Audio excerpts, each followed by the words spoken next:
تاسو ماشاءالله سید یې دا سید چاته ویلی شي او زمون په پاکستان کې داسې کوم نومونه دي چې هغه خلک وایي نو د هغې ذهن سید ته ځي؟ سادات دا خو د امام الانبیاء محمد رسول الله صلی الله علیه وسلم اولاد دی جی جی جی او د فاطمه رضی الله تعالی عنها په وساطت سره چونکې نارینه بچي د امام الانبیاء وفات نو د رسول الله نسب دا منقطع کیږي نه. حدیث شریف کې راځي چې ټول قرابتونه به د قیامت پر ورځ باندې ختم شوي، نسبونه نسبتونه به نه، زما نسب به د قیامت پر ورځ باندې هم وي دا نسبت. نو په دې بنیاد باندې دا هغه تسلسل دی چې د فاطمه رضی الله تعالی عنها په وساطت او د حسنینو کریمینو په سلسله باندې دا امت تر دې وخته پورې په دې کې د سادات وجود شته. جی جی جی بالخصوص خیبر پختونخوا کې نامور شخصیت سید علي ترمذي پیر بابا رحمه الله مونږ ردی په اولاد کې راځو. صحیح دی. بونیر کې چې کوم بونیر کې چې کوم پیر بابا او د دې اولاد په پوره صوبه کې په مختلفو علاقو کې موجود دي. دې کې نور مشران او د غم یو تسلسل شته دی. خو دویم سوال چې په دې کې تاسو کوم اډ کاغه یعنی میاګان هم خلک د سیدانو په صف کې شماري، خو هر میا سید نه وي.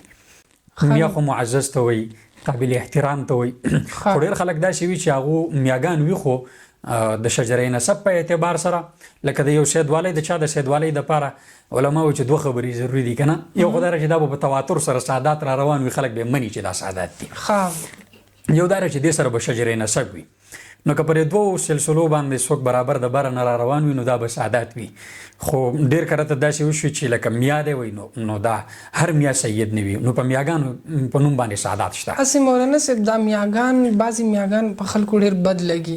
هسې زما سره غم و مال یاره دا میاګان خو سیدان دي او په خلکو بد لګي نو ښه خبره نه ده. خو ستاسو دا خبره چې هر میا سید نه یا به دا قصه او د دې نه علاوه که زه دا وایم چې بد لګېدل د هیڅ چا متعلق په هیڅ چا نه دي پکار. دا ټکی زه تاسو بالکل تاسو محسوس کړی. داسې وي که نه چې تکلفات یې ډېر زیات وي د هغې د وجې ناسې معاشره کې یار وایي دا خلک وایي داسې دي چې چا سره تعلق نه ساتي یا یې لږ نخرې ډېرې دي.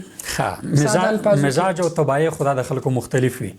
خو زما خیال دا دی چې رواداري او تعلقات او برادرانه ماحول دا خو د ټولو قومونو د هر چا ترمنځ پکار دی بغیر د دې نه چې څوک عین غین څه شی دی که نه. صحیح. او مولانا صاحب دا میاګان شو، سادات شو، دغه شانتې په دې کوټې علاقه کې خلک اکثر اغا ورته وایي. داسې نور نومونه کوي چې دا نومونه او سوادګان هم لکه دا د میا کلي زموږ سره نږدې په جندول کې یو غټ کلی دی نو دا سادات دي. په سوادګانو باندې دا مشهور دي. نو داسې دا اصطلاحات شته دی. صحیح صحیح صحیح.